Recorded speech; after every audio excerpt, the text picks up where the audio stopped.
We're doing this right now, DJ. Work with my mental gymnastics. Okay.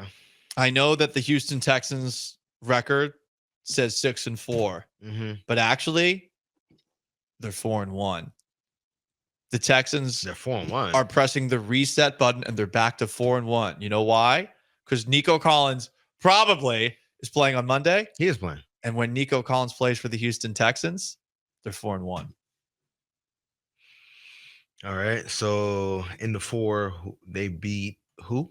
The four teams that they beat, same four teams at the beginning of the year that they beat. They win the Which season are opener who? against the Colts. They beat Garbage. the Bears, Garbage. the Bills. They almost blew that game, but yeah. Yeah. And the other game, the Jaguars. Garbage. Still 4-1 with Nico Collins. Yeah, I think the issues that persist with the team were with They were with, even when Nico played, it was still a problem. So, I mean, CJ alluded to it after the Thursday night game against the Jets after they lost. I think Jonathan Alexander asked, hey, like, if they bringing back Nico, does that fix some of the problems? They know it's more than just adding back Nico. So, yeah, like 4-1, I guess. But, I think I do think if they had Nico, they probably beat the Jets. I still think they probably lose to the they probably still lose to the Lions. Wow. I think they probably still lose to the Lions. So you were over at NRG Stadium yesterday. I know they made some players available at the podium. What's your sense of the vibe for this team? A team that is at least having two players only meeting. By my math, they had the one last Monday that John Alexander wrote about in that great piece in the Houston Chronicle on Saturday. They told us, both Jimmy Ward and Joe Mixon, after the game, they had a players only meeting after the game. And Jimmy Ward hinted there might be another one. It did really feel like they'd all been punched in the gut and the air still had not come back. Obviously, you lose a game like that where you're up 23-7 on a 7-1 team. That's going to happen. Do you think that they have put this one in the past, especially considering some of the issues that you just mentioned have been so persistent this year? Put it in the past. I would say so, mainly because it's the NFL. You can't allow one game to turn to 2 to 3 to 4. So I do think they understand that. They had very high expectations for themselves, just like the fan base did. So like they're just trying to get back on track, right? And push towards that. And making sure they can, get to that. So I think that them having all the team meetings, you go both ways, right? That could be a sign of concern or a sign of like, okay, this team gets it. They do need to start playing better because words can only do so much, and the cure to everything is just playing better and winning. So I think in the next 3 games they'll be 9-4. The vibes will be better, but the vibes, it's really going to come down to how they do in that 3-game stretch in 10 days. Mm-hmm. That's really determine like the vibe going into the playoffs. That 10-game stretch, which ends with a Netflix game against the Baltimore Ravens. It's the Dolphins who suddenly have life again, and the Chiefs. So, yeah, that's going to be tough. These next 3 games, it does look like a bit of a cupcake buffet, if you will. I am more concerned about the players-only meetings. I say that because I think we all like D'Amico Ryans as a head coach, and clearly the defense is buying into what he's sending as a message. But offensively, there does seem to be more missing than just, hey, the second half, they can't do anything. Yeah, I would say that in the second, so it's funny, each second half, there's like a different issue, right? Like second half against the Jets is purely protection. The second half against, well, not purely, but protection, and that had a trickle-down effect to, CJ kind of being skittish in the pocket. That the second half against the Lions you're talking about? No, the Jets. Jets, okay. Yeah. But the Lions game, CJ opens it up with a pick, right? And him and Bobby, I guess you could say it. Well, they kind of got fooled a little bit, in that regard. That was just a great play by Carlton Davis. But I think that for Bobby, right, like he's human at the end of the day, right? And if back-to-back drives and interceptions, right, that changes the math in that aspect. And a lot of third downs. I think the biggest issue with a lot of third downs was the Detroit Lions did not respect the Texans wide receivers. They said, we're going to go bump and run, press coverage, cover one, single high safety, and he's not going to shade anywhere. He's just going to be middle of the field. And the guys could have went on the outside, right? And I think that if, that was probably the biggest issue, obviously beyond the fact they couldn't run the ball. And Bobby, I think Bobby knew that, which is why he kept trying to run the ball and establish that. Because again, like I was talking to Mike Dugard of the Athletic, covers the Seahawks. We always talk on the phone, and he made a really good point. Like if they just had a couple of 4-minute drives, like 4-minute football, basically when you turn out the clock, things of that nature, they probably win the game. They just needed one of those drives, right? Where they're really like, maybe if they had a 6-play or 7-play drive, even if it ended in a field goal or even in a punt, they probably win the game. In the second half, they didn't have a single drive that lasted longer than 4 minutes and 27 seconds. Right. And I know after the game, DJ, they were asked about if the defense ran out of gas, but it felt like the defense ran out of gas. They looked a lot better in the first half, and then all of a sudden the Lions start running the football, and it did feel like, okay, now they're starting to get a little bit worn out. And obviously you got complimentary football here. The football, right. If the offense is not staying on the field, the defense is going to get tired. However, this has been a consistent trend. Second half, the Texans defense does give up more points. Mm-hmm. Granted, the offense isn't scoring, so that also hurts that too. But it's not like, from my viewpoint, like teams are just piling on in the fourth quarter, which I can see that, they're also scoring in the third quarters. They're scoring obviously in the fourth quarters. Like the Jets, the first drive of the third quarter, they scored, right? The Lions didn't score first drive because they threw a pick right back. But once they got the ball right back after a few plays, they scored on that very next drive. So I think that there are adjustments being made, and it's kind of like, I don't want to say hilarious, but it's like, I don't understand why D'Amico and Bobby are so dismissive about when people mention like adjustments, right? It's like, Bobby said like, it's not like they have like a magic whatever, or D'Amico is saying there's adjustment made throughout the game. But yeah, but there's clearly a massive not a massive, but a large enough adjustment that explains that in the y'all game plan to go into the game, teams adjust to it, and then you guys don't have a counter to that. Yeah. There's enough evidence now, and I think, I get it. D'Amico doesn't, because if they admit that they gotta do a better job of adjusting, then that's them putting, taking the sword and being like, hey, this is on us. We're not coaching well enough. And it's very clear they're a very proud coaching staff, a very prideful coaching staff, where they're not gonna admit their fault. But how can you be proud of this? And to what you were saying, DJ, about how they're mentioning changes happen over the course of a game. They have to adapt. The adapting is not happening, and I don't know how they can go out there. And I get it. They're just talking with us, and it's very rare that coaches or players are truthful in a setting like this, because their words can be used against them. But it does feel like they're gaslighting us a little bit. Yeah, for sure. It's like they're peeing on you and telling you that's raining. It's like, nah, bro, this is urine. This is urine. You know what I'm saying? So, come on, R. Kelly, this is not cool. Yeah, you know what I'm saying? So I would say there's something happening, and it's and again, it can be subtle adjustments that teams are making. And I think, again, like each team makes something different. Like I think in the third quarter, not the quarter, in the second half, the last two games, it was two different things. You know what I'm saying? And like the Jets, they decided to go with more quick game against the Texans defense, and then the Lions, they decided to run outside the tackle box and try to get on the edges and things of that nature, instead of trying to run in between the A gap and a little bit of the B. I try to get more on the edges in that aspect. And again, like defensively, the Lions defensively, they just said we're going to go man on third down. And, the Texans had some plays, like obviously, Dalton Schultz was able to break free. But I would say the only criticism to Bobby I would give that is that it's very clear on third down they're going man. So maybe run some mesh plays, some pick plays, or granted, he did try that on their last offensive play. I'll get back to it later. But maybe throw on earlier, because after he threw the back-to-back picks, it was one run on first and second down, the majority of the possessions in the second half. But I would say on the last play, they tried to, run like a mini pick play to get Dalton Schultz open on a slant route. He slipped, but that was going to be covered. A branch was all over it. You know what I'm saying? Yeah. So like even that wasn't going to work. So they basically, and that's why for this game, I can't blame Bobby that much, because it's more like, it was more of a personnel issue at that point. For sure, he is part of the blame. And that's what I wanted to get into next, because, look, there's a lot of frustration with Bobby Slowick. I think the entire city is out on him right now, whether that's fair or unfair. Yeah. In this game on Sunday, though, there were clearly some plays that he drew up that worked. The Joe Mixon touchdown run, the touchdown pass that CJ Stroud should have thrown to Tank Dell that ended up being an interception. Right. To what you were saying with Dalton Schultz, there was a post route early on that last drive of the game. He was wide open down the field. CJ just didn't see him. And then whatever happens where he slips. Okay. Yeah.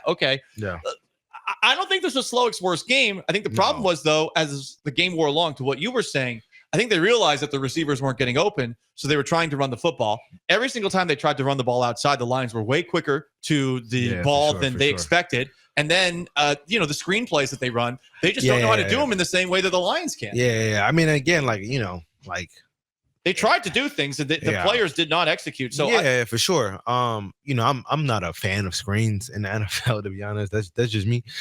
Maybe running back screens I'm cool with, but like receiver screens, I'm really not fans of them. Especially with this team. How can you be? I mean, I'm not across the board. Like you got to block. Guys are running forward. It's difficult. Yeah, it's difficult. It's the NFL. Guys are so much faster. Like it gotta be really, really clever for me to be like the one that Joe Mixon was clever. You know what I'm saying? Like it has to be like the one that Ben Johnson ran to Gibbs on third down where he had Gibbs motion behind Goff, and then he dumped it down. They got down the sideline for a big gain.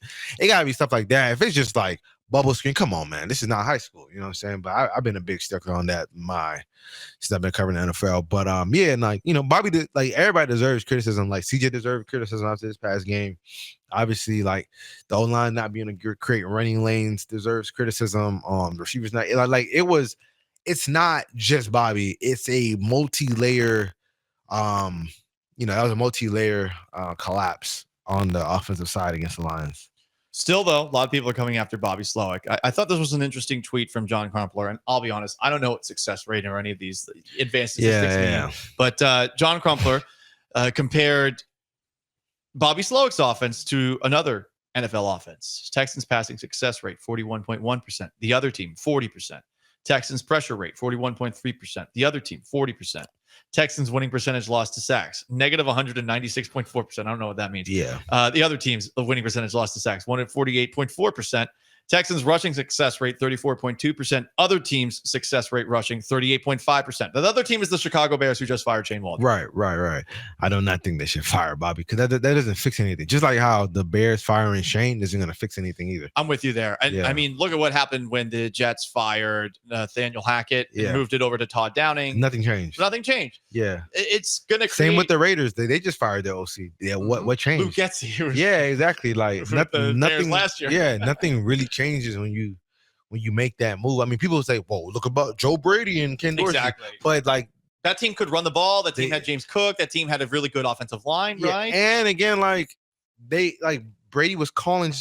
Brady is a different type of play caller than Ken Dorsey. And I don't want to say he's running like a completely different scheme than Ken was, but like he just has a whole completely different philosophy. We don't know what type of philosophy Gerard Johnson has. It would be first time he's taking on this new job midseason. I like Gerard a lot. Gerard helped me shave 0.2 seconds off at the Texans flagship station combine that we had. He helped me run a 4.8 440 the last time. What was this? This was 2015 or so. Anyway, Gerard just changed my stance. I believe he's a great coach entirely because of this moment. For sure. But again, that's me joking around a little bit.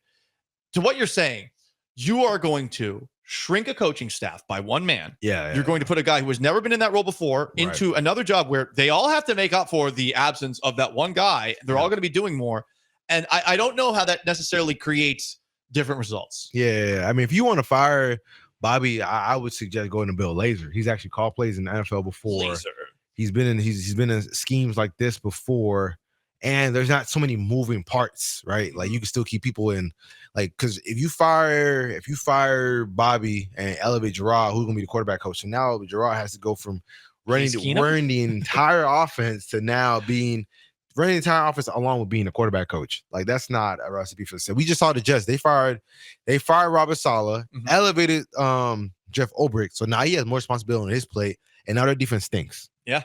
You know what I'm saying? Outside when they play the Texans, but that's neither here nor there. Missed 20 tackles, I guess, on Sunday against the Cardinals. Cardinals, right. Yeah, that's what I'm saying. Like they've given up 30, like they've given up 30 the most, like they've given all 30 points, like I think like 3 or 4 times since Saleh's been fired, and that's like the most that they've given up in the season since 2021.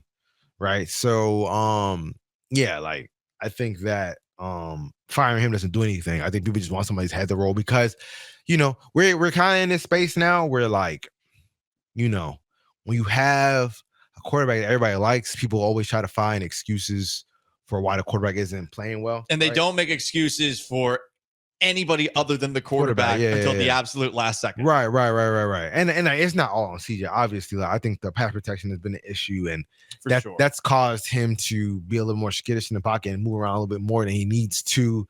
But guys aren't getting as open as they need to. You know what I'm saying? And it is what it is in that aspect. I think that Tank had a good game against the Jets, but when his issue, he struggles against press coverage, right? And teams can press him and go from there, right? And like you can only do so many trickeration with your skill guys. Eventually, you kind of need them to be able to win without you having to quote unquote scheme them up. So I would say like a lot of it does come down to execution, and from talking to some people in the locker room, they do point a lot of it at execution, but some of them do wonder like, are we getting out coached? Yeah.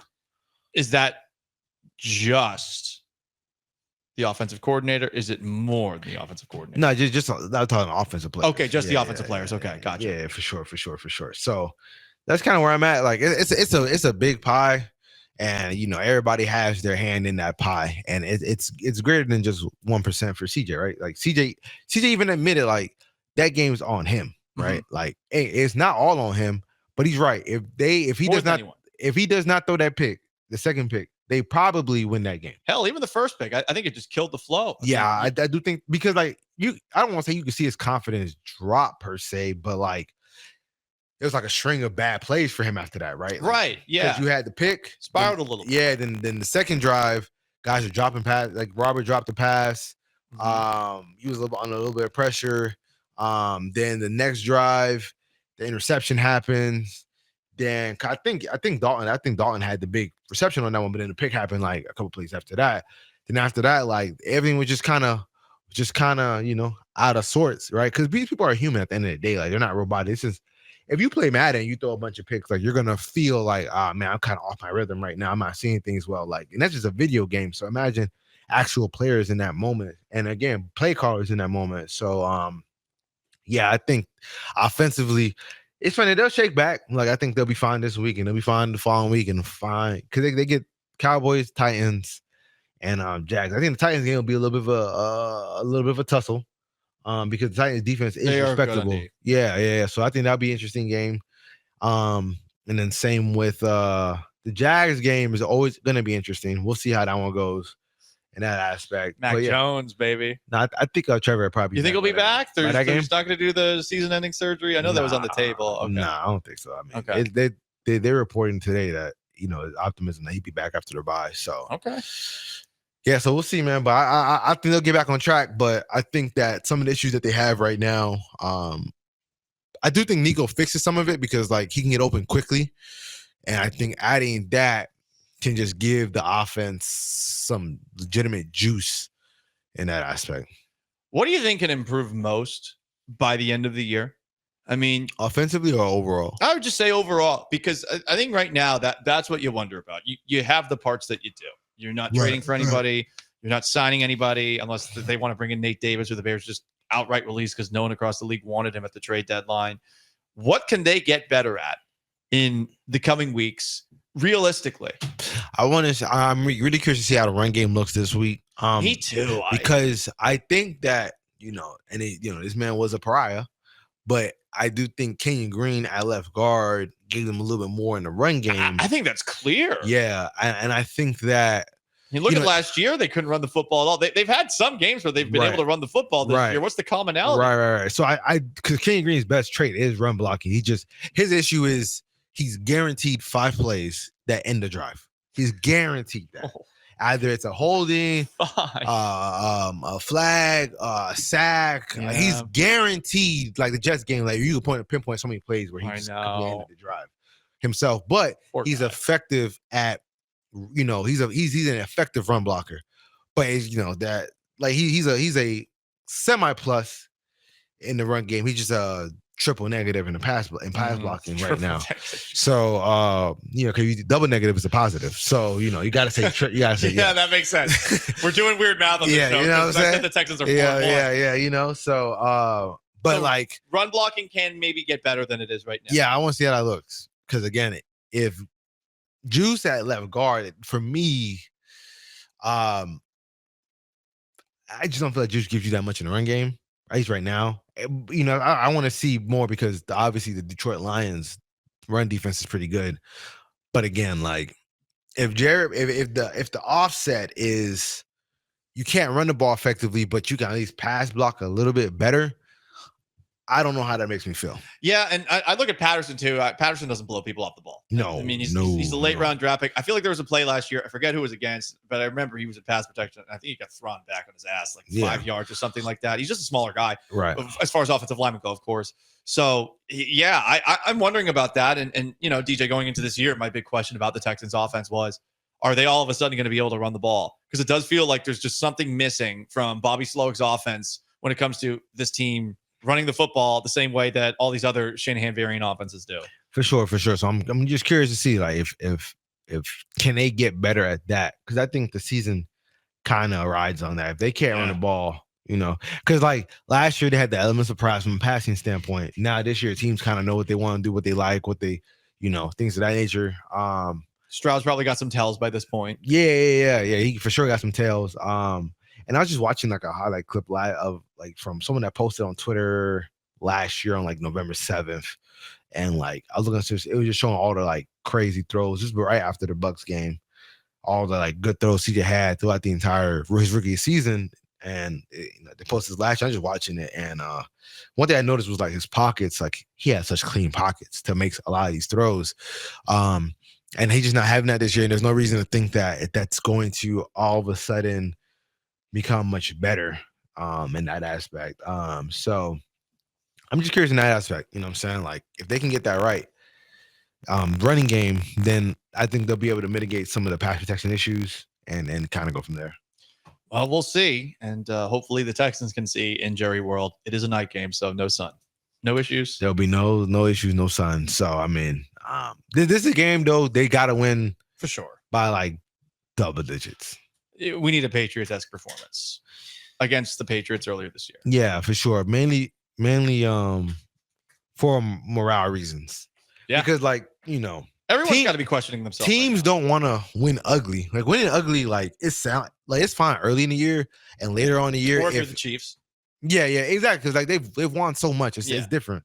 But I think that for a team that hasn't won anything of significance outside of a playoff game, adding all this talent, right? People talking this is the most talented team in Texans history. Oh, I never bought that. I never bought that. I mean, but it's a more talented team than most, though. Yeah, but like I get what you're saying. I don't think it was better than 2012. I don't think it was better than 2019. So in terms of just pure talent. Yeah. So they want a blowout win. I think that'll help for the morale and run up the score. Yeah, I mean, I don't even know if they don't. Yeah, I mean, run up the score. Really put up some points. Did you know Jerry Jones cried after the first ever Texans Cowboys game? Yeah, I mean, they lost. Yeah, they lost it. And Jerry Jones said afterwards that it's one of the few times I've cried. Yeah, I would have cried too. Especially what that team turned into too. Oh, yeah. So I think a blowout win here would go a long way for the like a W. It could be like a W win. It could be like 10, 11, 12. Like that'll go a long way because like the Cowboys, they've been blown out a lot. Think about it. They've been blown out a lot. Like most of their wins have been like nail biters outside like the Browns win. No Dak, no DeMarcus Lawrence, no DeAndre Blaine. He hasn't played much this year. Like they're missing a lot of guys. They got no run game. They can't stop the run. Nope. If you can't blow these guys out, like squeaking by win, like the morale isn't gonna be much better. Like they got to start in their eyes racking up some good wins because the whole win by ugly stuff isn't sustainable because like last year it was fine because like it was a team that had never won anything. This is the first year of all of them coming together. Like a win's a win. But this year it's not. Yeah, because they're trying to get to the Super Bowl. Like they're talking Super Bowl and they know what a Super Bowl team looks like in a sense, or at least they know what that feels like. Yeah. So if they can't start, putting like this is a bad Cowboys team, right? If they can't put them away, but they will. I think they'll win by like 13, 14, 15, 16. I think 14, 17, maybe 20. I think they should be able to win this one. I'd like 30, maybe 40, 69. Sure. Let's do it. Nice. What is paying a 70 burger? I mean, that wouldn't be bad. A 70 burger, everyone would feel great. Yeah. That's probably the one thing that's going to impress people because, as you said, everyone's expecting them to kill the Cowboys on Monday. Yeah. The thing is, it probably will be closer than you would think. The spread is 7.5. So if they can win by 10 plus, then all right. I think no one will think anything differently if it's 10 plus. I think it's really got to be like, to what you're saying, 3 scores, and maybe some people will be like, okay. But I don't think anyone's gonna be like, yeah. I think Texans fans will be happy if they win by like 2 scores. If they win by 14, I think they'll be happy because outside of pitchers win, what game have they won by more than 10 points? But that's not the point. The point is they want these style points because they think going into this year, as hyped as they were, that they should be better. So when Texans fans show up in the middle of the second quarter after a Cowboys win, are they going to be jazzed up by anything less than a 30-point victory? I don't think so. I think they'll be, if they win by 14 plus, let's say that, because think about it, if they win 28-14, you think they're not going to be happy? No, no one's going to care. Everyone's going to be like, these teams. So it got to be 17 minimum. No, 21. I think 3 touchdowns. So you think if they win by 31-14, Texas fans won't be happy? No, I don't think so. Oh, you're crazy. 31-14? It's a miserable bunch. Yeah, I mean, the 15 Texans fans that are miserable. Yeah, like, I get it. I mean, there were more Lions fans there last on Sunday night. It was funny. We were like, man, there's nobody here, and then like it got packed by kickoff. Yeah, with Honolulu Blue. Yeah, a lot of Honolulu Blue for sure. But if they win by 17, I think for sure Texas fans will be happy. I hope so. Because think about it. If they win like 17, right? If they win 28-10. Not gonna be happy. No. 28-10. Oh, this offense is gonna score. Think about it. They scored over 20. They've scored over 24. What? Like I know twice this year. It's not whether or not you are correct. It's not about that, bro. I think Texas. You should put a poll on that. They got outsized expectations. Put a poll. I will. That's a good put poll. a poll, and real retweet. I think Texas fans will be happy if they win. If they win by 14 points, they'll be happy. All right, we'll see about that. He is DJ.